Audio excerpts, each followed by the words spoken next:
अरे बेटा किसी का इंतजार कर रहे हो क्या? हाँ अंकल जी, वो सामने वाली कंपनी के गेट खुलने का वेट कर रहा हूँ। आज मेरा इंटरव्यू है ना यहाँ पर। अरे बेटा ये कंपनी तो सुबह 10 बजे खुलती है और आप 20 मिनट पहले आ गए। हाँ अंकल जी, मुझे पता है कि मैं 20 मिनट पहले आ गया, क्योंकि मेरे पिताजी अक्सर कहा करते थे कि अगर तुम किसी को समय दे रहे हो तो दिए हुए समय से थोड़ा जल्दी पहुंचो, और अगर अगला तुम्हें समय दे रहा है तो उसके दिए हुए समय से थोड़ा जल्दी पहुंचो, ताकि उसको ये लगे कि तुम्हें काम की जरूरत है और तुम सामने वाले के प्रति वफादार हो। अरे वाह बेटा, ये शिक्षा तो तुम्हारे पिताजी ने बहुत अच्छी दी है। वैसे भी इंसान को समय का पाबंद होना चाहिए। आप बुरा न मानो तो एक बात की थी, आपने पढ़ाई कहाँ तक करी है? अंकल जी मैंने तो एमए कंप्लीट कर रखी है। एमए कर रखी है? अरे वाह बेटा, इससे पहले भी कोई जॉब किया है क्या आपने? हाँ अंकल जी, इससे पहले मैंने एक आईटी कंपनी के अंदर जॉब करी है पूरे 2 साल। अच्छा, वहां से तो तुम्हारे को निकाल दिया होगा। अरे नहीं अंकल जी, वहां से निकाला नहीं, वहां से तो मैंने खुद ने रिजाइन दे दिया। क्यों? वो क्या है, उस कंपनी के अंदर मेरे स्किल्स के अकॉर्डिंग काम नहीं था, और मेरी स्किल्स कुछ बड़े ही है, और वो मुझे काम इस कंपनी के अंदर ही मिल सकता है। अच्छा तो ये बात है, मैं तुम्हारी डिग्री दे सकता हूँ क्या? वैसे तो मैं पढ़ा लिखा हुआ नहीं, मगर मेरी ख्वाहिश है कि मैं एक बार डिग्री देखना चाहता हूँ कि डिग्री होती कैसी है। अरे हाँ अंकल जी, इसमें ख्वाहिश वाली क्या बात है, आप आराम से देखो मेरी डिग्री।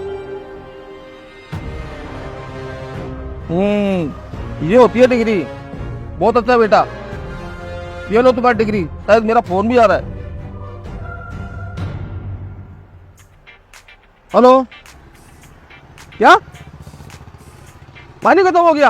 अब मैं क्या करूं, पानी खत्म हो गया तो अब मैं यहाँ पर दुकान संभालूं या वहां पर तुम्हारे लिए मोटर चलाने आऊं? चलो ठीक है, मैं दुकान संभला के आता हूँ किसी को। सुनो बेटा, अंकल जी, मेरी वाइफ नहाने गई और पूरे शरीर का साबुन लगा लिया और मोटर में पानी खत्म हो गया। अब मुझे मोटर चलाने जाना पड़ेगा, तो थोड़ी देर में दुकान संभालोगे क्या तुम? लेकिन अंकल जी मेरा इंटरव्यू का टाइम हो रहा है। अरे बेटा उसकी चिंता तो छोड़ो, उस कंपनी का तो अभी 15 मिनट बचे हैं, मैं जब तक तो आ जाऊंगा। अच्छा चलो ठीक है, आप जाओ, जब तक मैं संभाल लेता हूँ।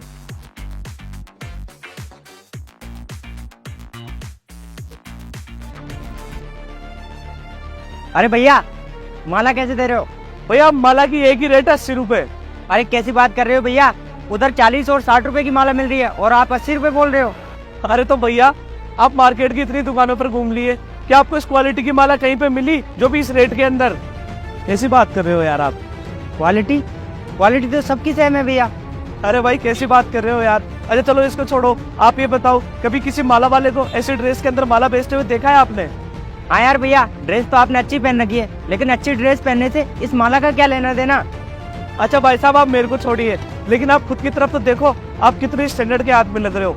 और अगर आप 20-30 रुपए वाली माला लेके जाओगे और माता रानी के चढ़ाओगे तो अजीब नहीं लगेगा क्या आपको? और सोचो, अगर आप ये 80 रुपए वाली माला लेके जाओगे और वो माता रानी के चढ़ाओगे तो आसपास वाले लोग देखेंगे तो कितना अच्छा बोलेंगे आपके लिए। हाँ यार भैया, बात तो आप सही कह रहे हो, और वैसे भी 20-30 रुपए से क्या ही फर्क पड़ेगा मेरे। जब नवरात्र में बैठा रहा हूँ तो माता रानी के लिए अच्छी माला लेके जाऊंगा ना। आप तो एक काम करो, 80 रुपए वाली 2 माला पैक कर दो। ये हुई ना भाई साहब बात? ठीक है, मैं करता हूँ वो भी पैक।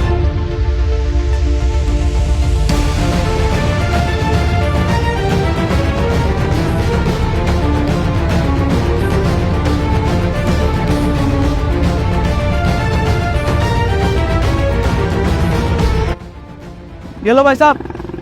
ये लो भैया 160 रुपए। एक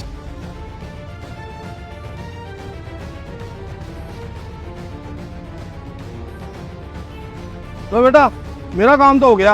अरे वाह अंकल जी, आप सही टाइम पे आए हो, मेरी कंपनी का भी गेट अभी जस्ट ही खुला है। चलो मैं चलता हूँ। ठीक है बेटा।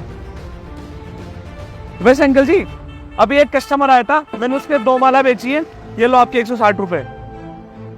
अरे वाह बेटा, तुम तो ईमानदार निकले, और अगर तुम चाहते तो मेरे साथ बेईमानी भी कर सकते थे। अरे नहीं अंकल जी, बेईमानी वाला कोई काम ही नहीं है। मेरे पापा अक्सर कहा करते हैं कि जो ईमानदारी की कमाई है वही अपने साथ जाती है, ये बेईमानी का कुछ भी नहीं जाता। अरे वाह बेटा, पर मुझे एक बात समझ में नहीं आई, मैं ये माला 40 रुपए की बेचता हूँ तो तुमने 80 रुपए की कैसे बेच दी? अरे अंकल जी, अब आप ये समझ लो कि ये मेरे बिजनेस स्किल है कि मैंने आपकी 40 रुपए की माला को 60 रुपए में बेच दी। अब इससे आपके भी 40 रुपए का फायदा हो गया। अरे वाह बेटा, तुम तो एक अच्छे सेल्समैन भी निकले। हाँ अंकल जी, बस अब दुआ करना कि मेरा इंटरव्यू क्रैक हो जाए। बेटा दुआ करने की कोई जरूरत नहीं है, तुम तो कल से कंपनी ज्वाइन कर लेना। अरे क्या मतलब कंपनी ज्वाइन कर लेना? अभी तक तो मेरा इंटरव्यू लगा ही नहीं। अरे बेटा, ये अभी जो सब चल रहा था ना, वो तुम्हारा इंटरव्यू था। मैं कुछ समझा नहीं। तो बेटा, ये जो सामने कंपनी दिख रही है ना, उसका CEO मैं हूँ। इस कंपनी में जब भी अच्छे बंदे की जरूरत पड़ती है ना, तब मैं उनका इंटरव्यू इसी तरह से लेता हूँ। लेकिन अंकल, सॉरी सर, मुझे अभी तक भी समझ में नहीं आया कि मैंने इंटरव्यू दिया कब। तुम्हारा पहला इंटरव्यू तो तब हुआ जब तुम समय से पहले आए। इसका मतलब है तुम टाइम के बहुत पाबंद हो और कंपनी को ऐसे बंदे की ही जरूरत थी। और तुम्हारा दूसरा है हेल्पिंग नेचर, जो कि एक अनजान इंसान की मदद की। और तीसरी थी तुम्हारी बिजनेस करने का तरीका, कि कैसे तुमने 40 रुपए की माला 80 रुपए में बेच दी। इसका मतलब है तुम इस कंपनी को अपने बिजनेस आइडिया से बहुत ऊंचाइयों तक लेके जाओगी। चौथी और महत्वपूर्ण गुण थी तुम्हारी ईमानदारी। ऐसे समय में ईमानदार लोग बहुत कम मिलते हैं और मुझे तुम्हारी यही चारों चीजें बहुत अच्छी लगी। मुझे ऐसे ही बंदे की जरूरत थी। तुम कल से आगे इस कंपनी को ज्वाइन कर सकते हो। Thank you sir, thank you so much. मुझे भी बहुत अच्छा लगेगा आपकी कंपनी में काम करके।